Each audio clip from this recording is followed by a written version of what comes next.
Well, welcome back, guys, and I'm really sorry you can't be here because of the lockdown situation. So I do hope, as ever, you and your family are keeping well.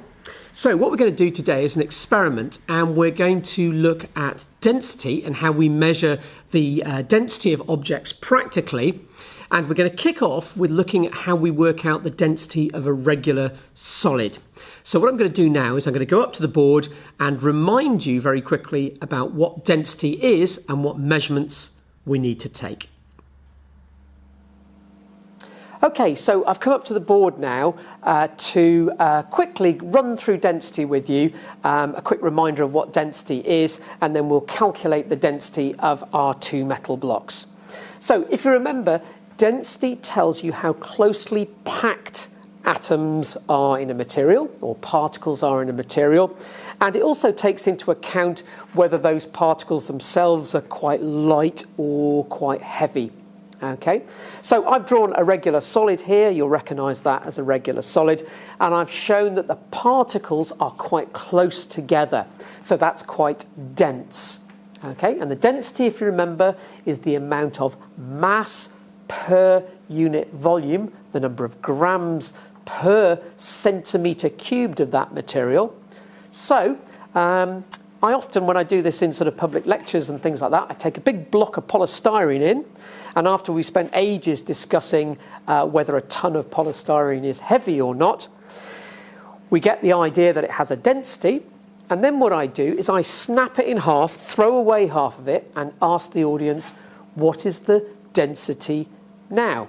Okay, well, look at it. If we take the object and we break it in half, the particles in it are still just as close together. Okay, in each piece, the particles are still separated by the same distance, so there's the same number of grams per centimetre cubed. So interestingly, it doesn't matter what size of an object you take, whether it's small or large, its density should remain the same. So let's see what happens with our two metal blocks.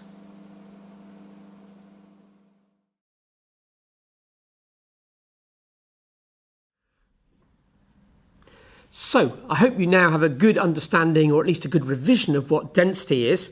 So let's see how we would work out the density of a regular solid. And this is something they ask about a lot in exam questions, so you need to describe how to do this. Well, we know that density is mass divided by volume, so all we need to do is to work out the mass. So we're going to use some scales. You could use a spring balance, of course, and that would possibly be in newtons, and then you'd need to convert it to grams. And you need the volume as well. And because these are regular solids and sort of cuboid shapes, we can use a ruler to work out how deep they are, how wide they are, and how tall they are, the three dimensions of the object. Multiply them together, of course, and we can get the volume. So let's get started on our experiment, and we're going to see what the density is of this block here, which I think is aluminium. And to get you thinking, I'm going to see what the density is of this block, which is a smaller block of aluminium.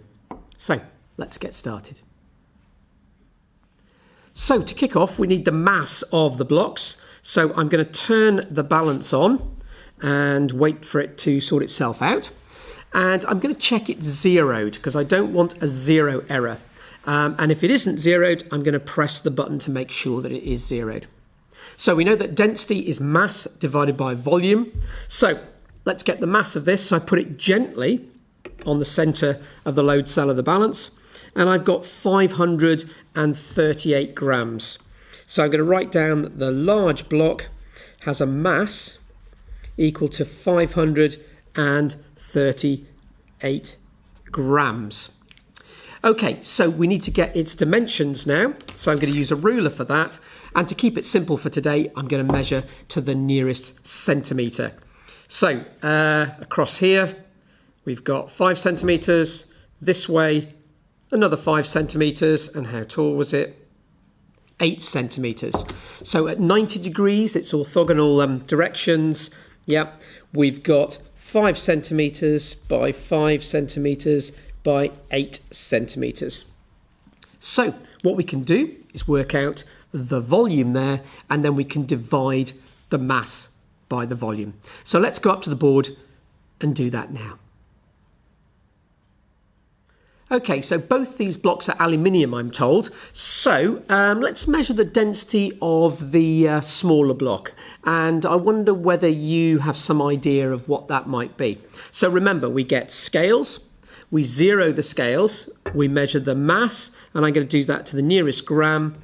And that has a mass of 84 grams. And then to get its volume, I measure its 3 dimensions. So its width, which is 2 centimetres, its depth, which is 2 centimetres, and its height, which is 8 centimetres. So it's 2 centimetres by 2 centimetres by 8 centimetres. So I can work out its volume. So let's go up to the board now and work out what the density is of this smaller block of aluminium. Okay, so let's see if we can work out the density of our 2 blocks of metal.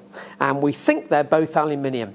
So we remember that density is mass divided by volume. And I've done a bit of writing already to speed things up.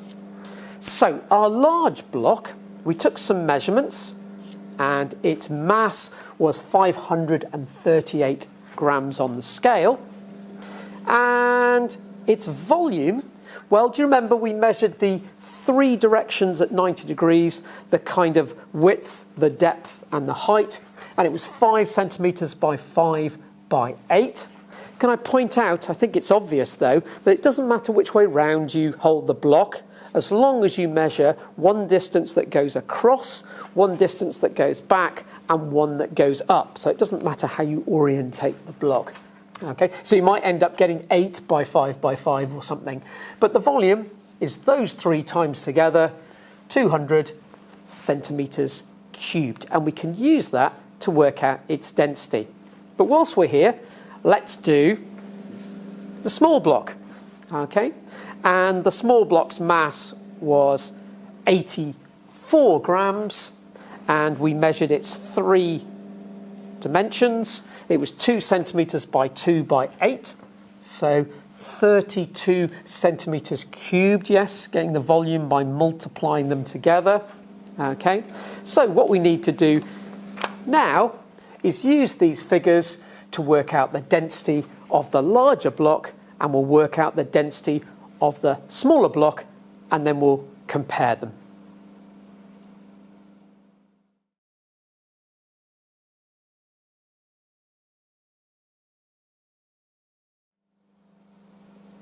Right, so let's do the maths now. Let's work out the density of the 2 blocks from the numbers that we've got. So let's do the large block first. So the density is the mass, 538 grams, divided by the volume, 200 centimetres cubed. And if you do that on your calculator, you get 2.7 grams per centimetre cubed. Okay, so the density of that aluminium block is 2.7 grams in every centimetre cubed of that material. So now let's do the small block and see what we get. So the small block's density is its mass, 84, divided by its volume, 32, and that comes out at approximately 2.6 grams per centimetre cubed. Now, you need to be a little bit generous with me here, but these numbers to the nearest tenth are almost exactly the same. They're both around 2.7 grams per centimetre cubed.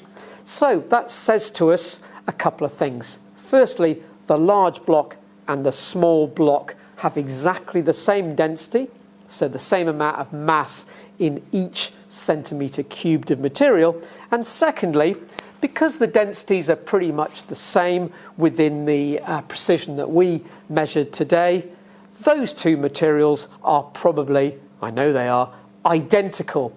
And if I reach for a data book or go to the internet, a metal that looks a bit like that metal with a density of about 2.68, 2.7 grams per centimetre cubed is aluminium. So both of those blocks are made of aluminium metal.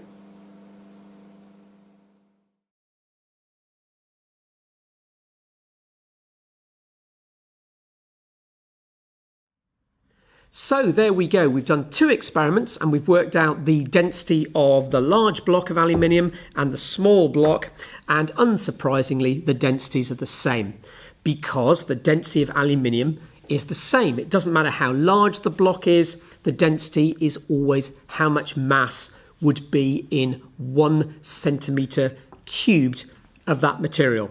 And because they're both aluminium, they both have the same density. So in a kind of reverse way, we've proved that they are both the same material. We've not proved they're both aluminium until we get a data book out or go to the internet and look up different densities, and the only density that matches what we've done today is the density of aluminium. So just before we finish, I'd like to show you some other shapes. So I'll get rid of those and I'll bring in these 2 wooden blocks. Okay, well, these actually float on water. I don't need to show you that. So we know that their density is less than water, but how would we work out their density? Well, it's exactly the same way that we did the aluminium blocks. We need to find out their mass, which I'm not going to bother doing today because you understand how to do that. And we need to find their volume, and obviously you use a slightly different mathematical formula to find out their volume. In the case of this cylinder, you've got the area of the base times by its height. I'm not sure you'd be asked to do that one at GCSE, but you can find the volume of this one mathematically, and there is a formula for the volume of this kind of cone shape as well. So these 2 are also regular solids, so we can use a very similar method to work out their density. So I do hope you found that video useful and you've now got a good understanding of what density is and how you would measure in the laboratory the density of a regular solid, something that you might be asked to describe at GCSE. Okay, so I'm going to make another video now, and that video is going to look at how we would work out the density of an irregular solid. So I look forward to seeing you then.